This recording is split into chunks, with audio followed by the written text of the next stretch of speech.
The Ecclesiarchy, officially the Adeptus Ministorum, is the hierarchy of the Imperial Cult. It maintains and spreads the Imperial Creed, the only official religion of the Imperium.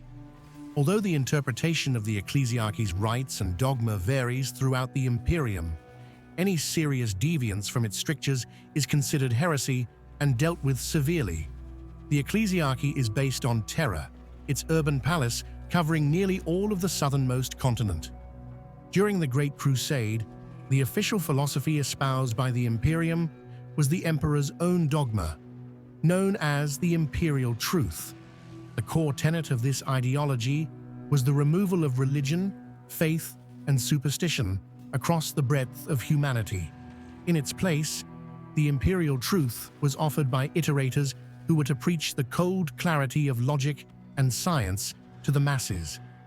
Other key aspects of the Imperial Truth were the manifest destiny of mankind to rule the stars, the exceptionalism of humanity, and the danger posed by all xenos, all of which culminated in an imperative to exterminate all non-humans and even humans who were too disparate to be allowed back into the fold. In the first wave of his campaign to spread the Imperial Truth, the Emperor's Thunder Warriors destroyed all churches on Terra, and the Astartes continued to destroy local faiths and creeds wherever they encountered them. Behind the dogma, the Emperor secretly sought to wipe out superstition and religion, as he viewed them as vulnerabilities that the powers of chaos could use to enter the minds of men. Even from the beginning, this state atheism encountered resistance. Beyond local opposition, the most notable was the word-bearer's Primarch Lorgar Aurelian, who was a devout spiritualist. He postulated that his father was no mere man, and despite his outward beliefs, was actually the god of mankind, deserving of worship. Establishing an apostolic tradition, he mandated worship of the emperor in his legion and all those whom they conquered. The word-bearers marched slowly, but conquered totally, leaving a wake of great cathedrals and loyal worshippers of the emperor. Eventually, a dissatisfied emperor had the Ultramarines raise Monarchia. The word-bearers prized religious city and psychically forced the legion to kneel and renounce their faith in him. Nonetheless, Lorgar's scriptural work, titled the Lectitio Divinitatus, found its way into cults both amongst the Astartes and common imperial society. It is unknown whether this specific work was the sole father of the Imperial Creed, but what is known is that as the Crusade raged on, many different cults began to appear throughout the Imperium, worshipping the emperor as a god, each with their own subtle variations and differences. These forms of worship appeared first in those primitive planets that had strongly regressed during the Age of Strife. Despite the emperor's ban on worship, the cults continued on in secret by such figures as Euphrati Keeler, Kirill Sindaman, and the Lightbearers.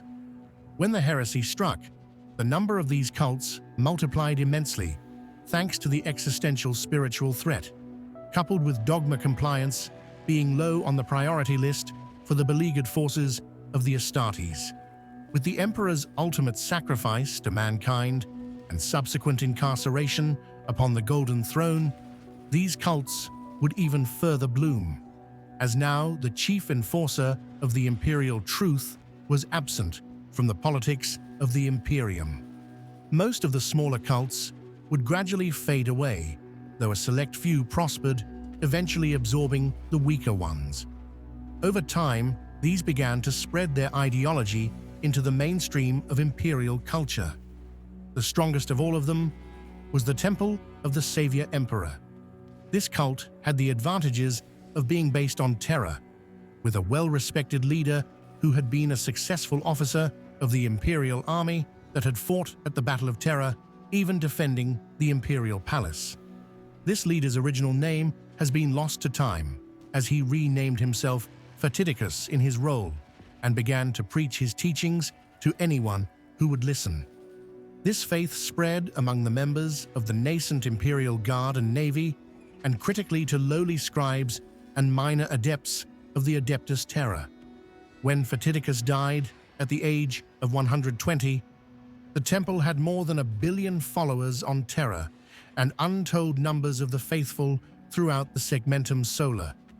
In the wake of the chaos and anarchy of the Horus heresy, the Temple of the Savior Emperor provided a message of reunification through a common faith, which proved popular amongst the wider Imperium.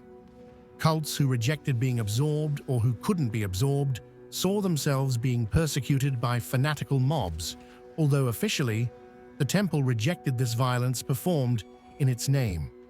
Over the next 2,000 years, this faith slowly grew to encompass almost 2/3 of the Imperium, the exceptions being the Space Marines and the Adeptus Mechanicus, who had their own form of worship. The temple's importance, influence, and power rapidly outmatched any other imperial cult. It was around this time, in the early 32nd millennium, the temple became the state religion of the Imperium and also received official political recognition, becoming an official organization of the Imperium as the Adeptus Ministorum. A few centuries later, Ecclesiarchy Veneris II received a seat amongst the High Lords of Terra, and after 300 years, this seat was made permanent. The power of the Ecclesiarchy continued to grow, increasing its hold over the imperial citizenry. Those who would not follow its teachings were declared unbelievers, ostracized, and on occasion even executed. The vast territories of the Imperium were organized in dioceses led by cardinals. These powerful figures were responsible for the missionaries and preachers on hundreds of worlds. Lavish shrines, impressive temples, and majestic cathedrals were built throughout the Imperium, as the remaining infidel populations were slowly converted. Over the millennia, the Ecclesiarchy was not without strife, and several known crises challenged its existence. The first was during the War of the Beast, in mid-M32, only a few centuries after its formal establishment. During the Orc invasion of Segmentum Solar, the Ecclesiarchy was overseen by the Ecclesiarch Messring, who went mad as the conflict ground on. After he pledged allegiance to the Beast, the Ecclesiarch was executed by Lord Commander of the Imperium Corland. In retribution for their betrayal, Corland went on to strip the Ecclesiarchy of its seat on the Senatorum Imperialis and revoked their tithe privileges. However, Corland ultimately met his end on Ulanor, and following the beheading, a post-war coup that saw the High Lords of Terra assassinated, his reforms were undone. The Ecclesiarchy regained its seat on the Senatorum Imperialis during the reign of Draken van Gorich, the Assassinorum Grand Master who had organized the coup to install himself as dictator. By the end of the 33rd millennium, this road bump was all but forgotten, as virtually every imperial world was furnished with its own cathedral, with the coffers of the Ecclesiarchy filled with the offerings and tithes of billions of faithful. This wealth was used to build more and more larger and lavish temples and to fund more wars of faith to secure the Ecclesiarchy's power. As the religion of the emperor cemented itself, the only threat to the Ecclesiarchy's theology was the Confederation of Light. Based upon the planet Dimamar, this penitent faith was a reclusive rival of the Temple of the Savior Emperor. Their ideals of poverty and humble living clearly contradicted the teachings of the Ecclesiarchy, whose view was that sacrifices of wealth and money were for the citizens. As their faith began to spread and subvert the temples, the Confederation proved too difficult to infiltrate, and the Ecclesiarchy turned to violence. Supported with the unanimous vote of the Senate of the High Lords of Terra, they declared the First War of Faith. The entire Confederation was declared heretical, and the forces of the Imperial Guard, the Imperial Navy, and thousands of fanatical zealots were unleashed upon it, bent on its destruction. Only a few cells and hidden shrines of the Confederation managed to survive, and the scriptural power of the Ecclesiarchy was made complete. The next challenge faced by the Church was the apostasy. This was one of the most destabilizing events in imperial history after the heresy, beginning during the long struggle between the Ecclesiarchy and the Administratum for power over the Imperium. It began with the ascension of Goje Vandiri in M36, becoming the 361st Master of the Administratum. Vandira was a power-hungry tyrant and eventually gained direct control over the Ecclesiarchy by usurping the position of the Ecclesiarch. This twin seat made him the most powerful individual in the Imperium. His rule became known as the Reign of Blood, consisting of massive purges of the Ecclesiarchy and the killings and assassinations of countless perceived traitors and conspirators. This period was eventually ended by Sebastian Thor's Confederation of Light, whose repressed cults re-emerged to kill the tyrant and end the Reign of Blood. After this, Thor was put on trial for heresy, found not guilty, and appointed as the new Ecclesiarch.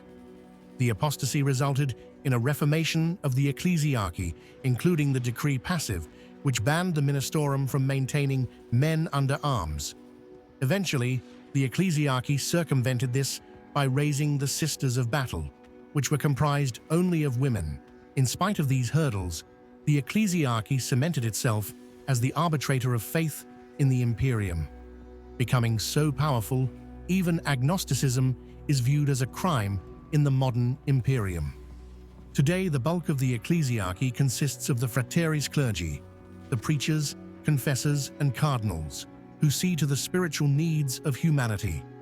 Much of the Ecclesiarchy's personnel is recruited from the Schola Progenium, with men entering the clergy and women the Sisters of Battle. As previously mentioned, the Ecclesiarchy is not part of the Adeptus Terra, but a wholly separate organization containing a sprawl of personnel who answer only to its authority. At its head is the Ecclesiarch, who by tradition is always one of the High Lords of Terra. Below him are the cardinals, of whom there are several thousand. Below the cardinals are the Ministorum priests, bishops, deacons, abbots, pontifices, confessors, missionaries, and preachers.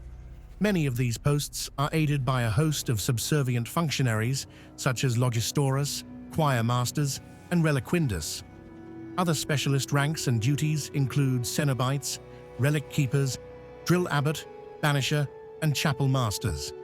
A new senior rank, the militant apostolic, was recently created by Robert Gilliman. The Ministorum's ruling body is the Holy Synod, comprised of the organization's cardinals. The Ministorum, in turn, divides the Imperium into thousands of dioceses, each generally encompassing an entire imperial world, an exception being Terra, which has several dioceses. A diocese is further divided into parishes centered around a shrine. Each diocese is headed by a cardinal, while each parish is headed by a preacher. Ranking between these individuals are pontifices, whose authority extends over several parishes and preachers within a single diocese. The Ministorum also includes an administrative bureaucracy, the Creed Temporal, headed by archdeacons, who control all secular business. Archdeacons are the administrative counterparts to cardinals, responsible for the temporal affairs of an entire diocese. Their servants deal with the money entering and leaving a specific diocese or parish, regulate the construction of new shrines and temples, and deal with the other physical requirements of the organization. The Ecclesiarchy directly rules several types of worlds of the Imperium, most notably shrine worlds and cardinal worlds, which act as nerve centers for their sprawling religious networks. Missionary work is an important institution of the Ecclesiarchy. Its purpose is to bring rediscovered human worlds into the fold of the Imperial Cult. Although less common than in the early Imperium, the nature of the Imperium of man is that many worlds fall out of its protection, and in this may fall out of worship of the Emperor for atheism, xenophilia, or alternative faiths. For this purpose, missionaries always accompany imperial exploratory vessels in case human worlds are rediscovered. As part of their proselytizing, missionaries also run charitable missions, which are schools or hospitals on newly discovered or primitive worlds. When human worlds are rediscovered, missions are usually immediately established. These charities serve a dual purpose, both to further the worship of the Emperor and imperial ideals and evaluate populations for signs of psychic corruption and genetic mutation. The recent return of the Primarch Robert Guilliman and his subsequent seizure of power in the Imperium proved a difficult issue for the Ecclesiarchy. The Ministorum frequently venerated Regent Guilliman as a god, a role he spurned, often displaying the belief that the Emperor was not divine, seemingly contradicting the entire Imperial cult. However, as he adapted to the new Imperium, Guilliman recognized the need of the Ecclesiarchy to maintain the Imperium's authority and unity on its million worlds, and as a result, created the rank of Militant Apostolic to both better coordinate with the Church and allay their fears that Guilliman might attempt to undermine their power.